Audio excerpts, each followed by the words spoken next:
Stéphane, s'il te plaît? Il y a un étudiant qui a demandé à quelle heure il y a le live. Le live, c'est à 17h précisé. Ok, c'est noté. De toute manière, ils ont tous reçu un lien, il n'y a pas de souci. Ok, ça marche. Ok. Merci. Ouais. Alors l'objectif du live de ce soir, c'est de faire prendre conscience aux utilisateurs de la plateforme Coding School que le codage est accessible à tout le monde. Alors avec mon équipe, nous travaillons aujourd'hui pour que ce soir, tout soit limpide pour tout le monde et que tout le monde ait envie de coder. Bonne Noël, le blog est enfin fonctionnel et pour information, vous avez 4200 utilisateurs, 900 projets et 300 tutoriels les gars. Non, c'est parfait ça, merci. C'est bon, j'ai créé la classe virtuelle pour ce soir pour Stéphane. Non, pas encore. PHP, c'est la suite. Là, on fait Go, R, puis après il y a PHP. Donc du coup, mon scénario, donc, je vous l'ai envoyé. Qu'est-ce que vous en pensez pour ce soir? En fait, il faut que tu mettes plus l'accent sur les coachs qui peuvent accéder au code de tout le monde en fait. De tout le monde. Ouais, Ouais, tout le mais monde. c'est vrai que je parlais des coachs qui accédaient au code, mais c'est vrai de tout le monde. Ok, on va mettre ça. Et puis, en fait, je pensais donc bien parler que les coachs peuvent accéder quand ils sont en auto-formation, les apprenants, mais aussi parler aussi quand le prof est en cours, qu'il puisse accéder au code de ses étudiants. Je sais pas ce que vous en pensez. Ouais. C'est pas mal. Ouais. Autre point important pour les ateliers, est-ce que tu m'as créé des ateliers? Ouais, c'est tout bon. Il y en C'est a bon. un Python à la fin du mois et un autre la semaine prochaine. Ok, donc là, bah, pareil, je vais accentuer qu'on a souvent des ateliers qui sont organisés pour le public. Ouais. Et pour terminer à la fin, donc en fait, ce qui est important, c'est qu'on fasse des questions-réponses, parce que j'imagine que les gens vont avoir des questions. Oui. Moi, ce que je propose, je ne sais pas ce que vous en pensez, on coupe le micro de tout le monde, et puis bah, les gens dans le chat posent leurs questions, et puis il y en a un de vous deux qui pose des questions, et moi je réponds. Je ne sais pas ce que vous en pensez. Qui veut s'en occuper? Ah, vas-y, je vais le faire si tu veux. Ouais, tu le fais? Ah, ok. Bon, bah, c'est parfait pour ça. Ah non, non, là c'est privé. Je me prépare pour le live, je me change. Désolé.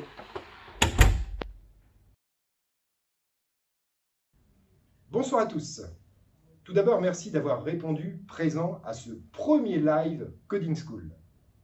Alors si je vous dis variable, requête SQL, jointure, PHP, est-ce que vous avez tout compris? Eh bien, figurez-vous que la Coding School est là pour vous aider pour comprendre, mais aussi réaliser des projets. Vous voulez la découvrir? Alors suivez-moi.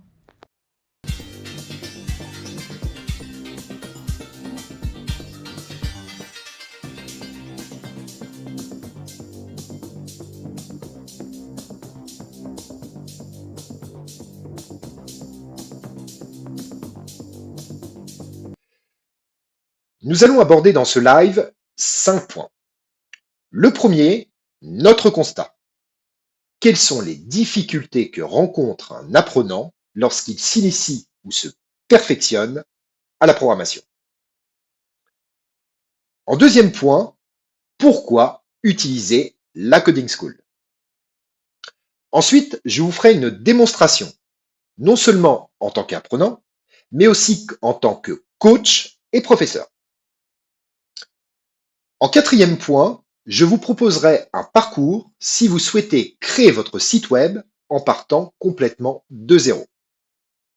Et pour terminer, nous aborderons la partie questions-réponses. Nous avons recensé les différents problèmes que rencontrent les apprenants, que ce soit en initiation ou en perfectionnement, mais aussi les salariés en entreprise qui sont justement confrontés à la programmation. Le premier, et celui qui est vraiment important, c'est que vous ne parlez pas le même langage que les ingénieurs informaticiens. En fait, ils vont venir vers vous et pour eux, c'est évident. C'est-à-dire qu'ils vont vous expliquer une action qu'ils ont exécutée et pour eux, bah, vous avez compris. Vous imaginez, vous avez un informaticien qui vient devant vous. Hey Stéphane, super, j'ai réussi à faire des jointures entre plusieurs tables. Alors j'ai cherché pendant des heures parce que ça fonctionnait pas sur le moment, mais en fait j'avais oublié tout simplement une clé étrangère. Ah ouais, c'est bien, c'est pas mal hein, ce que tu as fait. Ah ouais, franchement. En fait, vous n'avez absolument rien compris. Alors ça, c'est pas bien non plus. Autre point, pour vous, la programmation, c'est trop compliqué. Oh non, non, non, jamais je vais apprendre le Python, c'est trop compliqué, c'est pas pour moi, ça c'est un métier, hein. Franchement, informaticien, c'est un métier. Qui n'a pas passé des heures à chercher un problème, un point-virgule qui se balade quelque part? Vous comprenez pas, votre programme ne fonctionne pas, vous avez posté des demandes sur les forums, vous avez des réponses, vous ne comprenez absolument pas ce qu'on vous a répondu, ou alors on vous répond des bêtises, vous dormez pas, vous mangez pas, ça vous obsède, ça aussi, vous perdez du temps. Vous avez fait une demande de devis.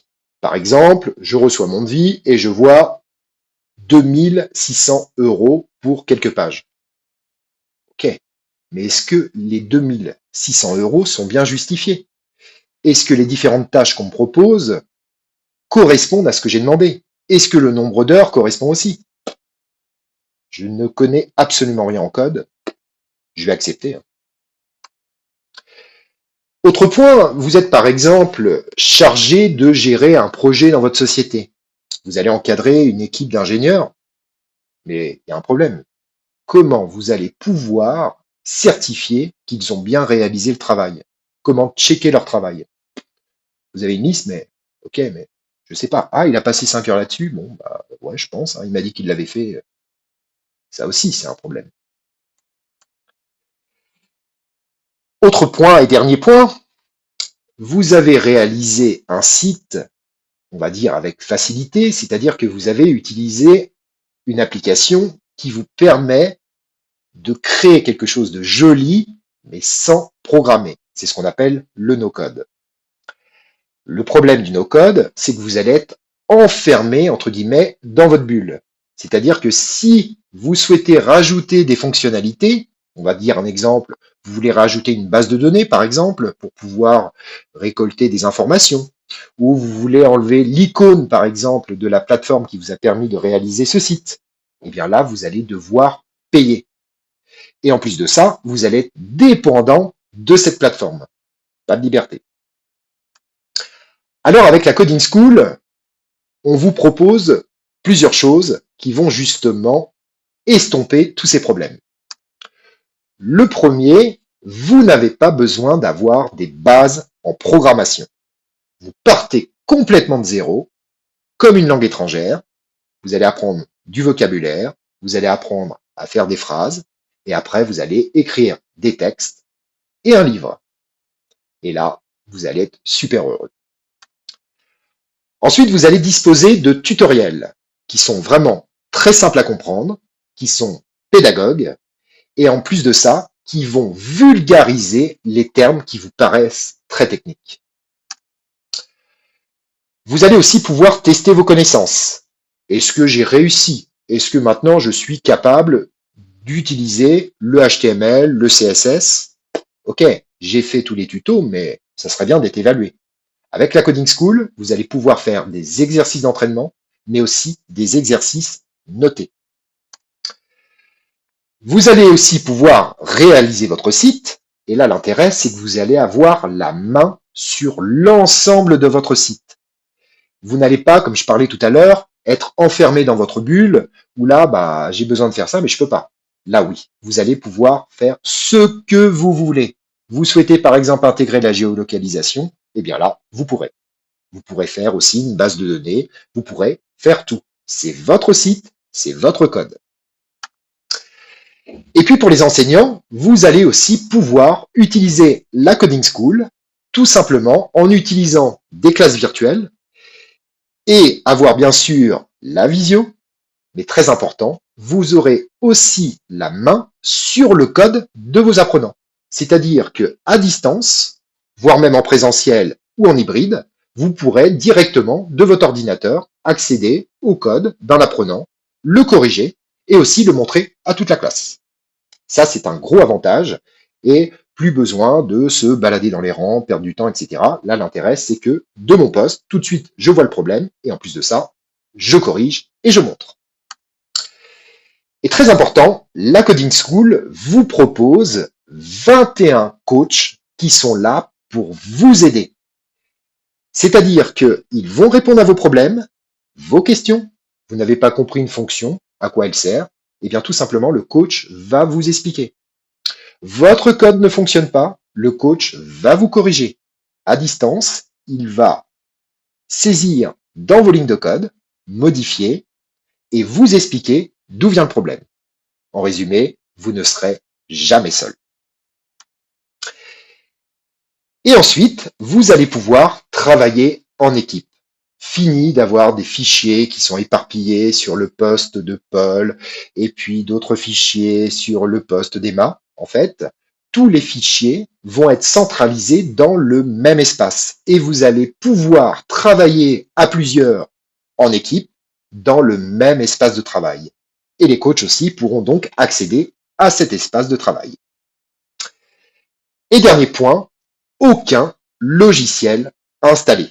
Il vous suffit simplement d'un navigateur et évidemment d'une connexion Internet. Alors vous allez me dire, dernière question, ok Stéphane, il est gentil, il me cite tous les avantages de la Coding School, mais ça me coûte combien? Eh bien, la Coding School est en accès libre, complètement libre. Vous avez accès à tout ce que je vous ai énuméré précédemment et c'est complètement gratuit. Vous avez juste à vous inscrire, remplir votre nom, prénom, adresse mail, mot de passe, et vous allez pouvoir suivre les tutos, les exercices, faire appel au coach, et pourquoi pas créer votre classe virtuelle.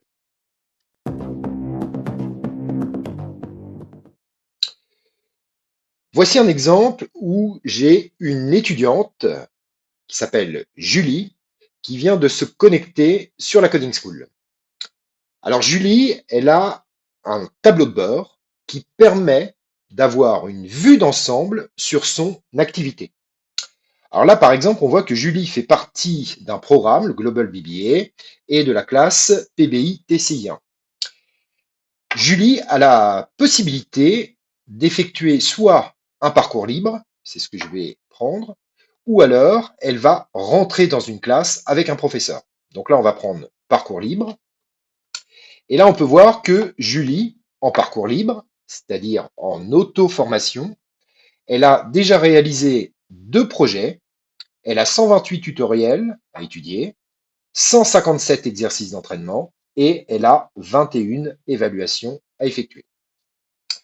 Toujours sur le tableau de bord, vous avez plus bas les différents événements organisés par la Coding School.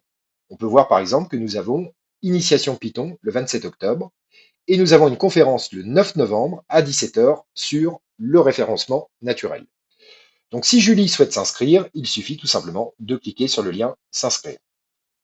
À noter que les événements sont vraiment ouverts à tout le monde. Alors, dans le premier exemple, nous allons considérer que Julie part complètement de zéro et elle souhaite s'auto-former dans le langage web, par exemple pour un stage. Elle va donc rester en parcours libre et elle va créer ce qu'on appelle un projet. Elle clique donc sur Projet, Mes projets. Ensuite, elle a différentes catégories. Sachant que Julie part de zéro, elle va sélectionner la première catégorie qui sont en fait les langages de base dans un site web, le HTML, CSS et JavaScript. Je vais revenir sur ces langages tout à l'heure. Elle va donc sélectionner la catégorie, puis saisir le titre de son projet. Par exemple, formation pour mon stage. Elle sélectionne ensuite les langages qu'elle souhaite apprendre. On va prendre par exemple HTML, CSS, puis une description.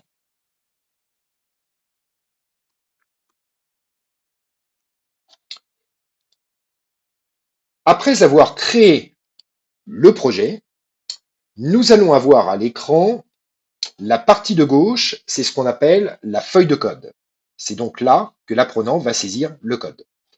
En revanche, la partie de droite, c'est la visualisation du code. Le résultat. Par exemple, imaginons ici, alors là évidemment Julie n'y connaît rien, mais on imagine qu'elle connaît déjà un peu. Je vais saisir un grand titre, par exemple Coding School. Et là, l'intérêt de ça, c'est que automatiquement, en temps réel, je vois le résultat. C'est-à-dire ce que vous avez ici, c'est ce que vont voir les internautes. Donc l'intérêt aussi, c'est que si je fais une erreur, évidemment, ça ne s'affichera pas. Donc tout à l'heure, je vais vous montrer comment demander de l'aide en cas de problème. Alors, ne pas oublier, Julie part de zéro. Donc évidemment, elle n'est pas capable déjà de taper tout ça. Elle va donc faire appel au tutoriel pour se former.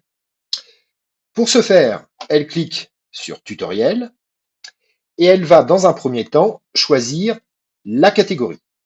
Donc comme elle part de zéro, elle va sélectionner HTML. Puis en dessous, nous avons ce qu'on appelle des tuiles. Chaque tuile correspond à un cours. Alors comme j'ai déjà utilisé ce compte test pour des démos, par exemple ici, on peut voir que Julie, dans l'exemple, a déjà réalisé 43% de ce cours. Elle peut à tout moment revenir à l'endroit où elle en était quand elle a terminé. Alors, on va prendre un autre exemple. Julie souhaite apprendre comment insérer des commentaires dans une page web. Elle va donc commencer son cours. Et là, automatiquement, le texte du cours apparaît. Alors, on peut avoir aussi du texte et des vidéos. D'accord? Et donc, il suffit tout simplement de mettre en application à gauche, dans la feuille de code, ce que je vais lire à droite. Donc là, par exemple, Julie constate que pour écrire un commentaire, on utilise ces commandes, ces balises. Donc, elle va écrire un commentaire dans sa feuille de code. Et là, ça fonctionne. Alors, juste pour information, je ne vais pas vous faire un cours, mais les commentaires, c'est très important de commenter son code. C'est-à-dire qu'en gros, vous mettez du texte que ne verront pas les internautes à l'écran. Ça peut être des points de repère, surtout quand vous travaillez en équipe. Ou alors, par exemple, vous avez écrit un projet et ce projet va être repris par quelqu'un. C'est très important de le commenter, qu'il puisse comprendre votre logique. Bon, là, c'est un petit aparté. Alors, Julie, donc, elle apprend, elle étudie les tutos, mais on n'est pas à l'abri que Julie fasse une erreur. On va prendre un exemple. Ici, je vais taper une commande. Imaginons, je veux mettre un titre plus petit, H2, et je vais marquer, par exemple, apprenez le codage. OK. Voilà. Donc là, j'ai fait une erreur. Regardez, si je vais en aperçu, on voit bien que apprenez le codage ne s'affiche pas. Julie a beau chercher dans les tutos, elle ne trouve pas son erreur. En fait, c'est une faute d'étourderie. Elle a tout simplement oublié ici le signe supérieur. Et donc, comme je vous ai expliqué dans l'introduction, à la Coding School, vous n'êtes jamais seul. C'est-à-dire que là, elle va faire appel à l'équipe de coach. Elle va donc ici demander de l'aide. Et là, nous allons avoir deux possibilités. Soit nous demandons de l'aide sur notre code, ce qui est le cas pour Julie, ou éventuellement sur la Coding School. Vous recherchez quelque chose, vous avez besoin de conseils. Dans ce cas-là, vous demandez de l'aide sur la Coding School. Mais là, dans le cas présent, c'est sur le code. Ensuite, Julie va mettre un petit message. Bonjour, mon texte, apprenez le code, par exemple, ne s'affiche pas. Ensuite, elle envoie sa demande à l'équipe de coach. Et là, en temps réel, les coachs vont recevoir ce qu'on appelle un ticket et donc ils vont pouvoir traiter sa demande. Donc là, je vais me connecter en tant que coach pour vous montrer comment ça se passe en bac. Donc là, je suis coach. Donc là, j'ai à peu près le même écran. Bon, j'ai des icônes supplémentaires. Je peux voir que j'ai deux demandes d'aide en cours. Je vais donc aller voir ce qui se passe. Et là, je vois que mon texte apprenez le code ne s'affiche pas, qui a été demandé par Julie Chauvin. Je vais donc aller voir le problème. Je clique donc sur son message. J'ai l'historique de nos conversations. Et là, je vais directement accéder à sa feuille de code. Je clique donc sur ouvrir. Et là, l'intérêt, c'est que je vais pouvoir modifier son code. Donc là, je vois tout de suite, en tant que coach, qu'elle a oublié le signe supérieur. Donc là, je vais rajouter le signe supérieur. Et là, on voit bien que apprenez le codage est apparu. Donc j'ai corrigé son erreur. Mais attention, un coach, c'est pas juste corriger et puis envoyer la correction. En fait, nous allons toujours expliquer pourquoi ça ne fonctionnait pas. Donc le coach va répondre à Julie en lui expliquant son erreur. Donc, je lui dis, bonjour, ligne 16, par exemple, vous avez oublié le signe supérieur derrière le H2. Donc là, je lui ai expliqué son problème, j'envoie ma réponse, et là, j'ai clôturé mon ticket. Alors maintenant, on va aller voir comment ça se passe du côté apprenant. Je me reconnecte en tant que Julie, et l'intérêt de ça, c'est que, vous voyez, automatiquement ici, on a bien le H2 qui a été corrigé par le coach. Ok. Alors, ok, c'est corrigé, mais moi, étudiante, je comprends pas, ok, je vois pas. Et donc, je vais aller voir la réponse du coach. Donc, on voit bien que Stéphane Motte m'a répondu, et il me dit bien, bonjour ligne 16, vous avez oublié le signe supérieur derrière le H2. Donc là, je dis, ah bah oui, effectivement, j'avais oublié. Donc l'intérêt de la Coding School, attention, dès l'instant où vous avez un problème, alors évidemment, il faut quand même chercher, ça c'est pour évoluer, il faut quand même chercher aussi par soi-même, mais si vraiment vous êtes planté, n'hésitez pas à faire appel au coach. Alors là, Julie, elle se forme avec les tutos, elle demande parfois de l'aide, mais ce qui est important aussi, c'est d'évaluer son niveau.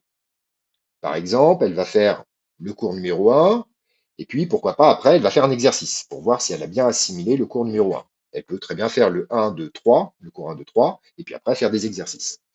Donc, pour accéder à la partie exercice, on va donc cliquer sur exercice. Nous avons deux types d'exercices, entraînement ou noté. L'entraînement, comme le nom l'indique, c'est uniquement pour s'entraîner. Alors, vous allez voir, vous avez bien sûr la correction. En revanche, noter, c'est là lorsque je veux être noté. Et là, le coach, en fait, va aussi commenter votre note. C'est-à-dire que si, par exemple, vous avez 14 sur 20, vous allez savoir pourquoi vous avez eu 14. Vous êtes planté dans telle ou telle partie, etc. Alors, là, Julie, pour le moment, elle va faire un petit entraînement. Et donc, ça se présente exactement comme les tutos. Elle va sélectionner la catégorie, le langage dans lequel elle veut s'entraîner, en l'occurrence le HTML, et on peut constater que nous avons plusieurs niveaux, de débutant à expert. Alors évidemment, plus je descends dans les exercices, plus c'est compliqué. Donc là, dans l'exemple, on demande à Julie de créer un paragraphe dans une page HTML. Donc là, c'est vraiment un petit exercice très simple. Elle va donc créer un nouveau fichier. Donc là, je clique sur l'Explorer et je vais créer un nouveau fichier pour faire mon exercice. On a bien ici une page vierge. Alors, à noter que vous pouvez bien sûr déplacer les onglets comme bon vous semble. Vous voyez, comme ça, là, j'ai déplacé, j'ai l'énoncé et j'ai ma feuille de code à gauche. Ensuite, j'applique mon exercice.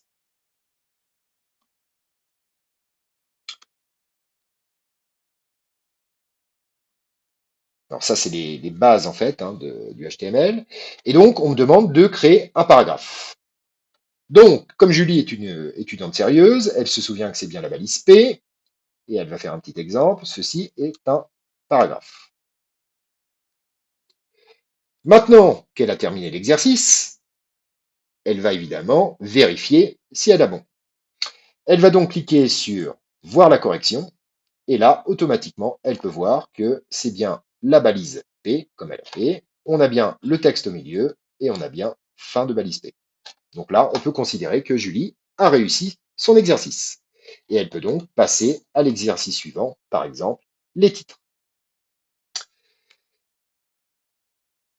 Autre point sur la Coding School, nous avons la possibilité de travailler en équipe. Par exemple, votre professeur vous donne un projet à réaliser entre 2 et 4 personnes. Afin d'éviter d'avoir plein de fichiers sur le poste de Emma, sur le poste de Julie, sur le poste de Paul, nous allons faire en sorte que les étudiants travaillent dans le même espace de travail. Pour ce faire, Julie va donc affecter à un projet ses camarades de classe.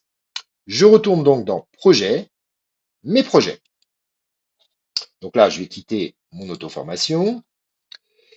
Et là, nous avons la liste des projets que Julie a réalisés.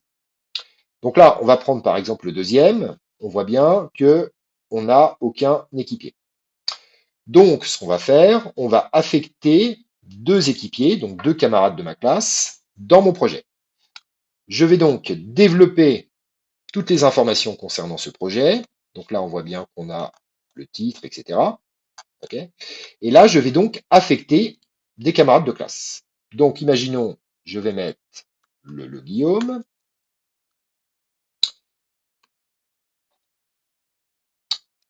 Voilà, je l'ajoute à mon projet. Et puis, on va en ajouter un petit deuxième. Et ranger, voilà, et je l'affecte. Donc là, en fait, j'ai affecté dans mon projet 2 coéquipiers. Donc, ça veut dire qu'ils vont avoir accès à mon projet. Donc là, on va mettre à jour. Et là, ça veut dire que maintenant, Franck et Guillaume pourront accéder à ma feuille de code, mais uniquement pour ce projet.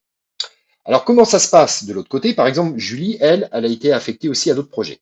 Donc là, dans ce cas-là, un étudiant qui veut rejoindre un projet dans lequel il a été affecté, il va cliquer sur Projet, Projet d'équipe. Et là, on va pouvoir voir la liste des projets dont je fais partie. Donc là, on voit bien, par exemple, que Julie a été affectée dans ce projet qui s'appelle Projet site HTML. On a bien 3 coéquipiers. Elle va donc rejoindre le groupe. Elle clique donc sur le projet.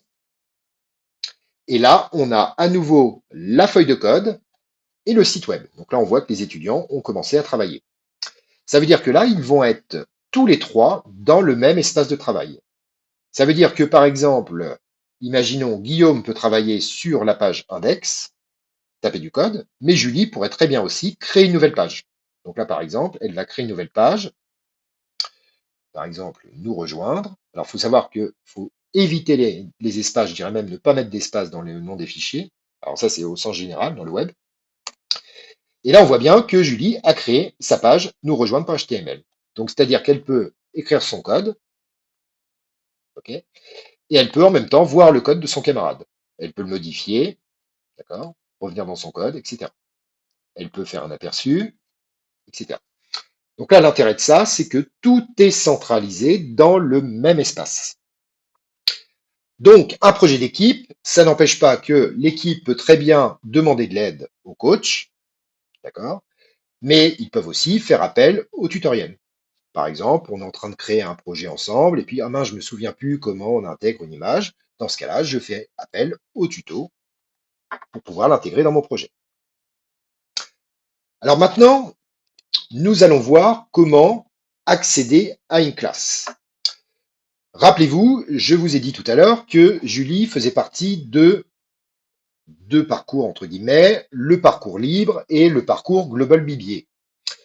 Donc ça veut dire qu'en fait, elle fait partie d'une classe. Pour ce faire, elle va donc sélectionner son parcours de sa classe qui s'appelle Virtual Digital Business. Et là, on peut voir que le professeur lui a affecté 7 tutoriels, 15 exercices d'entraînement et 0 évaluation. Ça, c'est un prof cool. Et là, elle va donc rentrer dans le cours pour, évidemment, suivre les instructions de son professeur. Elle clique donc sur Mes cours, et là, elle peut voir les cours planifiés.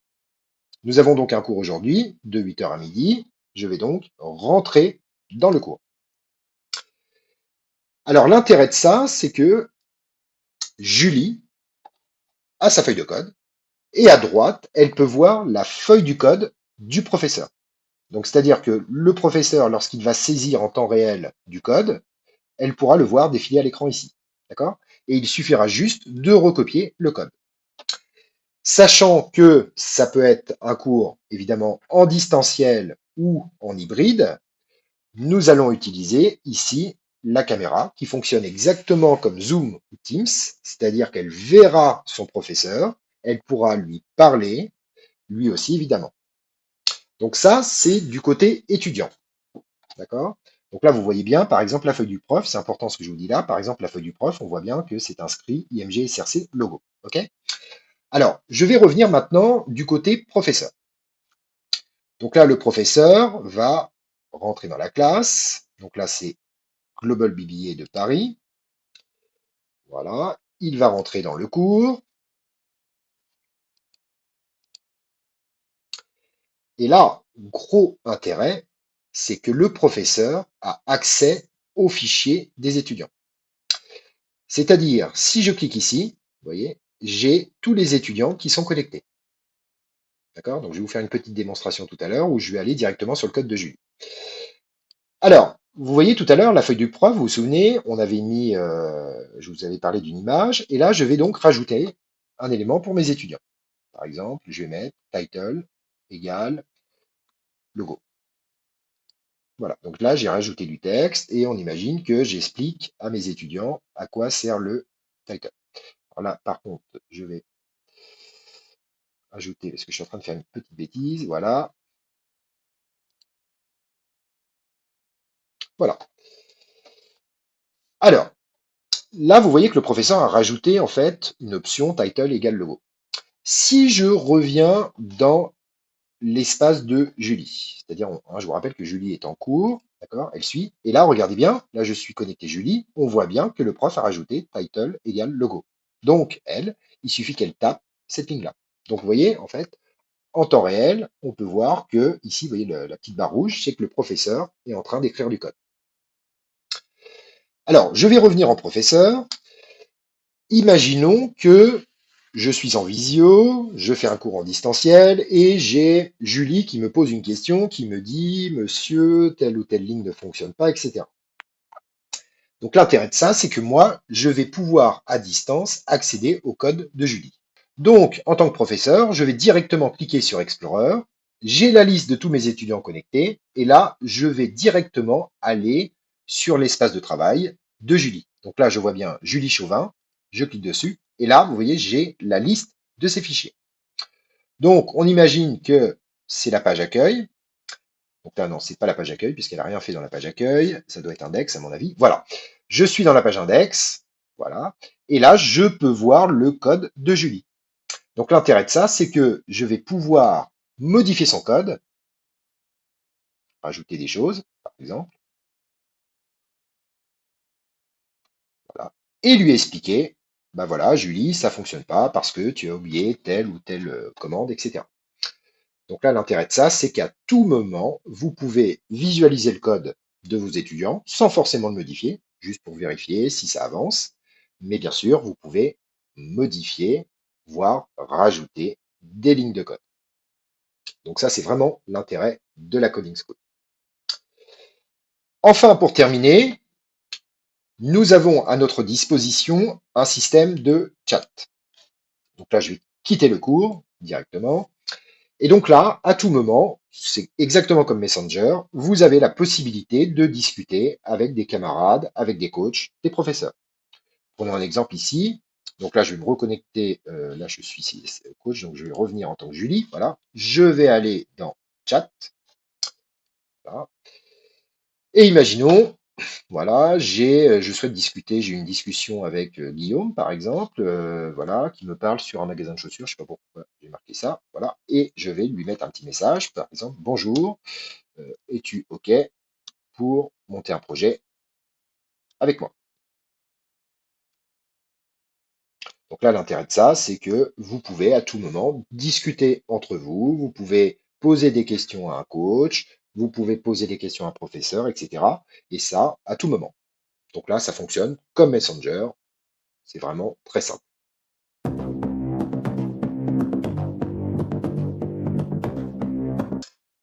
Alors, vous êtes un vrai débutant ou une vraie débutante et vous souhaitez commencer à coder. Premier chemin, on imagine que vous souhaitez créer un site web. Il va falloir donc passer par plusieurs langages. Le premier langage, vous allez étudier le HTML. Alors le HTML, on peut comparer ça aux fondations, par exemple, de votre maison, de votre appartement. C'est-à-dire qu'au départ, on va construire les murs, la toiture, les fenêtres, etc.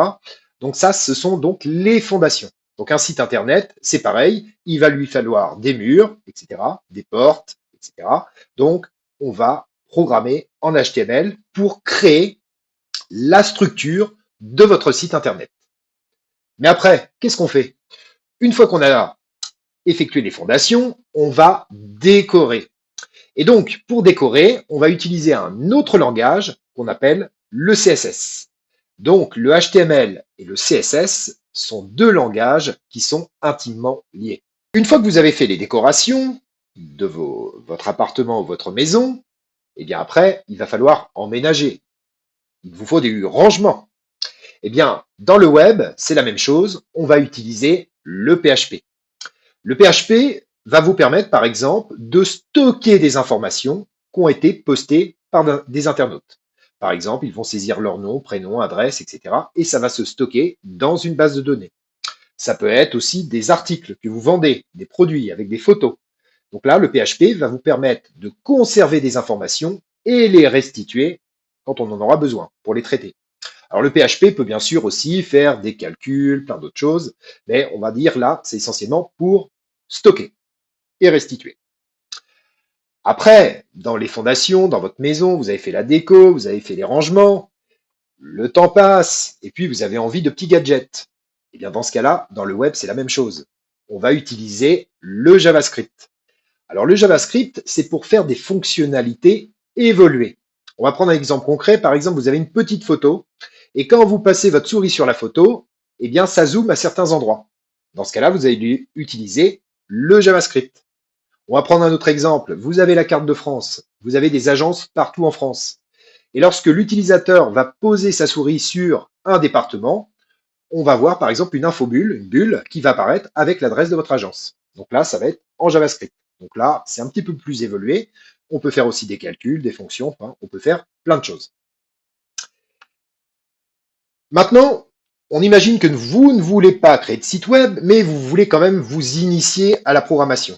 Par exemple, vous voulez créer une application qui permet de gérer votre facturation, créer des remboursements kilométriques, faire des statistiques, enfin faire plein de choses, comme vous faites par exemple avec un tableur.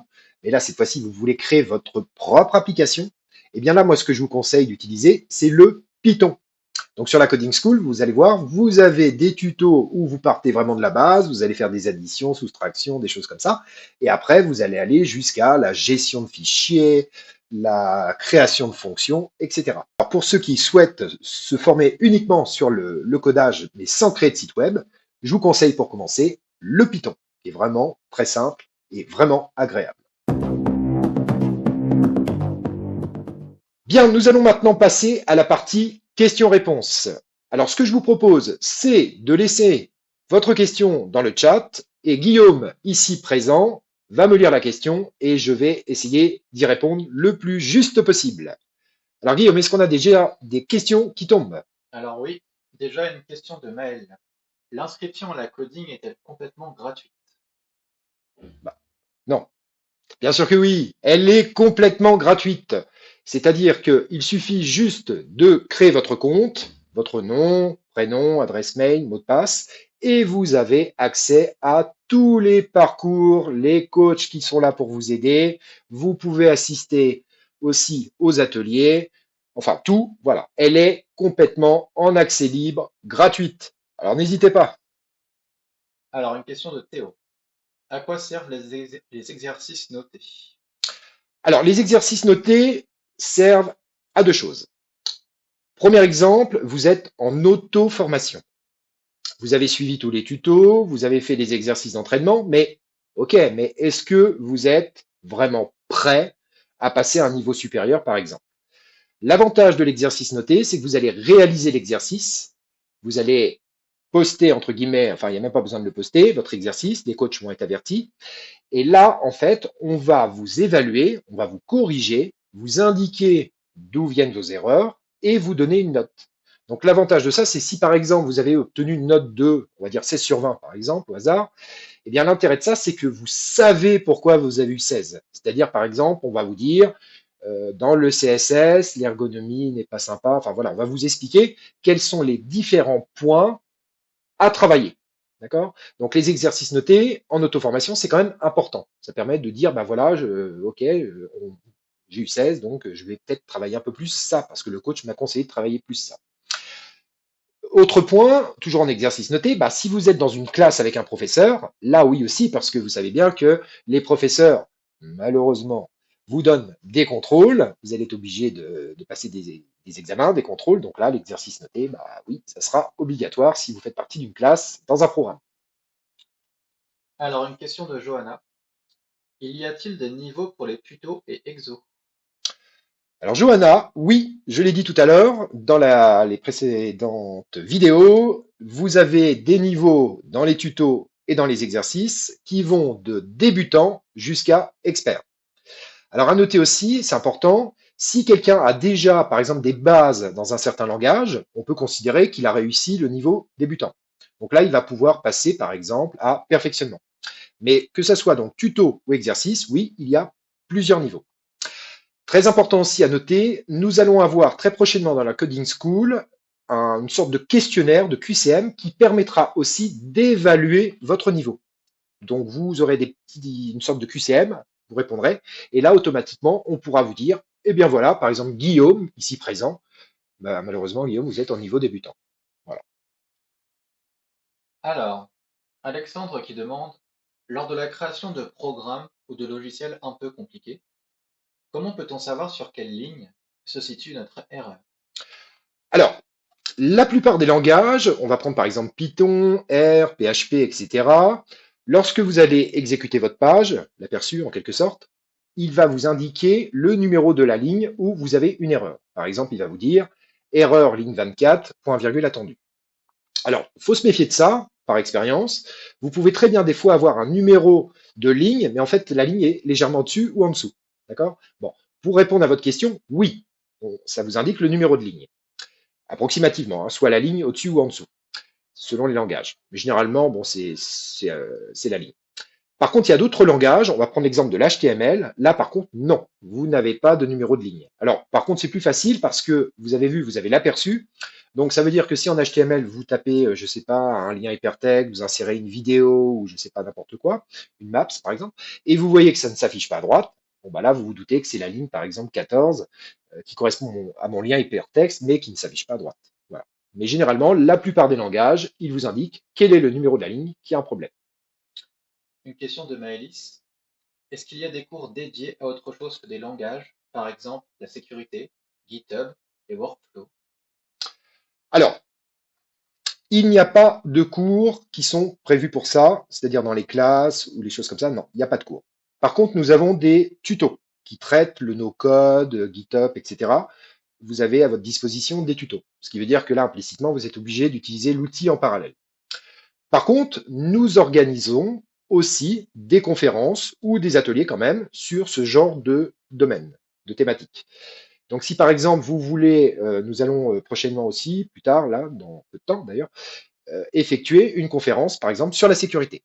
D'accord? Donc là, on va parler plus d'ateliers. Si vous voulez vous perfectionner en GitHub par exemple, bon bah là, ça sera un atelier qu'on organise très régulièrement et je vous invite à regarder donc dans la page d'accueil où vous avez la liste des ateliers qui va bien sûr s'allonger dans le temps. Une question de Harry.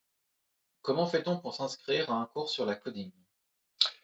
Alors, pour s'inscrire à un cours, donc là, ça veut dire, j'imagine, avec un professeur, si vous n'êtes pas étudiant, parce que, en fait, lorsque vous êtes étudiant, vous avez, dans certains programmes, la coding school est obligatoire. Donc là, ça veut dire qu'en fait, vous avez un professeur, vous rentrez dans une classe virtuelle, comme je vous ai montré, qui peut donc soit être en présentiel, hybride ou en distanciel. Et là, bon bah, il n'y a pas besoin de s'inscrire, c'est le professeur qui va vous inscrire. Par contre, si vous êtes en autonomie, c'est-à-dire que dans votre programme, vous n'avez pas la coding school obligatoire, ou vous n'êtes pas de Neoma, vous êtes d'un autre campus, vous êtes un particulier, vous êtes une société, et bien là, la seule chose, le cours, c'est les ateliers. Alors, à noter que nous travaillons actuellement dessus, donc là, en l'occurrence, c'est Franck. On va prochainement diffuser une liste d'ateliers sur plusieurs mois, d'accord, avec des parcours. Par exemple, vous allez avoir Python, séance 1, telle date, Python séance 2, telle date. Donc là, ce sont des ateliers. Et je précise, très important, les ateliers se déroulent le soir à 17h. Alors une question de Simon. Quand les coachs répondent-ils à ma demande d'aide? Bah, c'est rare. Non, je plaisante. Les coachs, alors, la politique, très important, et là, j'insiste beaucoup là-dessus. nous essayons d'être le plus rapide possible. C'est-à-dire que le délai d'attente doit être vraiment le minimum. Donc en fait, le délai, c'est grand maximum 5 minutes, mais vraiment grand maximum. Vous imaginez que vous êtes plusieurs quand même s'il y a 22 coachs, vous êtes plusieurs à faire des demandes, donc généralement ça va très vite. En fait, c'est des professionnels, ils voient tout de suite le problème, ils corrigent assez rapidement. D'accord? Donc le délai grand maximum, c'est 5 minutes. Il faut que nous, quand nous partons le soir, parce que malheureusement nous ne sommes pas là la nuit, il faut que nous soyons à 0 aide en partant le soir. Alors, il y a des personnes qui travaillent la nuit, qui demandent de l'aide la nuit. Donc ils s'imaginent qu'on est là la nuit dans les locaux et qu'on attend vos... Alors non, malheureusement, on ne vous aide pas la nuit. Par contre, le matin, nous répondons dès que nous arrivons, donc c'est-à-dire à 8 heures, nous répondons à vos demandes. On a encore eu ce matin une demande d'aide à 8 heures, et donc d'ailleurs Guillaume a répondu immédiatement, et la personne était d'ailleurs très satisfaite qu'on a répondu dès 8 heures. Alors la dernière question de Mélissa. Faut-il obligatoirement s'inscrire sur le site pour accéder au tuto? Alors oui, vous êtes obligé de créer un compte. Vous pouvez pas accéder anonymement, on va dire, enfin même pas anonymement, mais comme ça, vous êtes obligé d'avoir un compte, votre évidemment nom, prénom, adresse mail et mot de passe. Et c'est très important pour nous puisque après vous allez vous inscrire à des ateliers. On a besoin aussi de suivre votre parcours, etc. Donc là, vous êtes obligé d'être entre guillemets identifié. Alors c'est vraiment juste le nom et prénom. Mais vous ne pourrez absolument pas accéder à toute la plateforme si vous n'avez pas créé de compte. Et c'est tout. Je n'ai pas d'autres questions, c'est Non. bon? Voilà, alors j'espère que ce tuto vous a plu. Nous sommes à votre disposition si vous avez d'autres questions, s'il y a des points que vous voulez aborder. Nous sommes le plus réactifs possible, donc n'hésitez pas, vous pouvez nous écrire soit par mail ou dans le chat, alors de préférence dans le chat de la Coding School, puisque c'était pour ça, et nous serons là pour répondre à vos problèmes. Je vous souhaite à tous une très bonne soirée, et surtout je vous dis excellent codage.